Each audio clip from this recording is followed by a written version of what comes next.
Чистая природа, здоровая жизнь. Именно к этому стремятся организаторы и участники фестиваля, который прошел в профессиональном лицее номер 43. Он начался с торжественного музыкального выступления и закончился дегустацией мясных блюд. Такое мероприятие проводится во всей стране впервые, отмечают организаторы. Хотим, чтобы по результатам сегодняшнего мероприятия в профтехлицеях были приняты программы, учебные программы, которые бы учитывали и органическое животноводство, и традиционные знания, которые были у нас испокон веков и которые надо возрождать. Потому что это, в свою очередь, отражается и на здоровье человека, какое мясо мы потребляем, какие органические продукты мы потребляем. Это очень важно. Наша цель такова.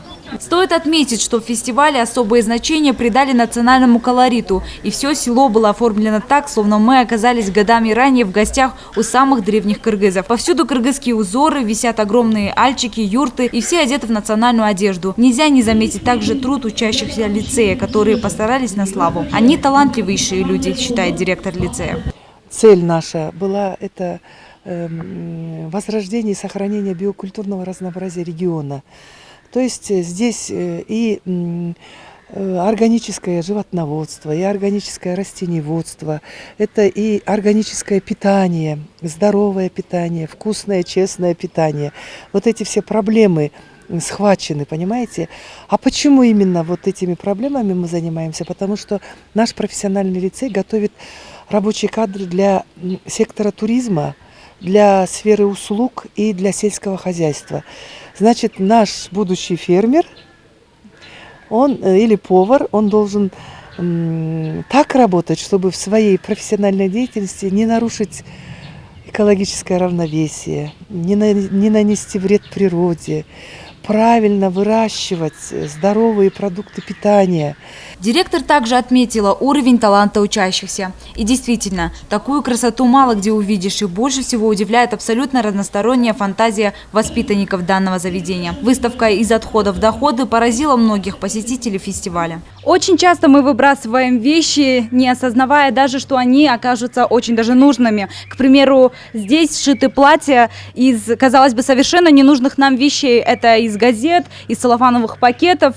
Да, это все было создано студентами профессионального лицея номер 43. О своих творческих произведениях поделились и сами авторы. У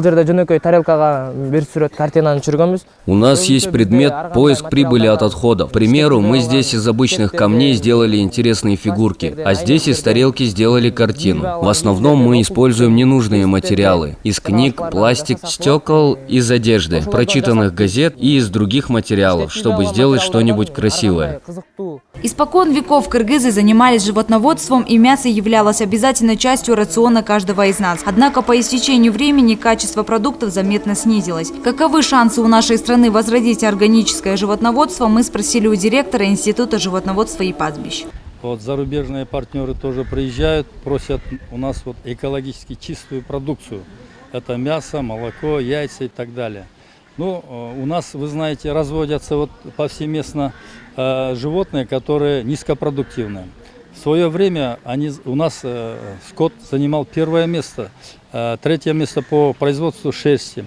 И, в общем, передовые места. После развала Союза наш скот стал очень низкопродуктивным.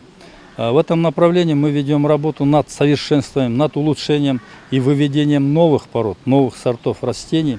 В этом плане, я думаю, что у нас в будущем есть возможность. Стоит надеяться, что мы не упустим наши шансы, и данный фестиваль принесет свои плоды внедрению и развитию органического животноводства, и в нашей стране, как и раньше, будут только натуральные продукты. Айзада Урумбаева, Нурдан Карбеков, Пирамида.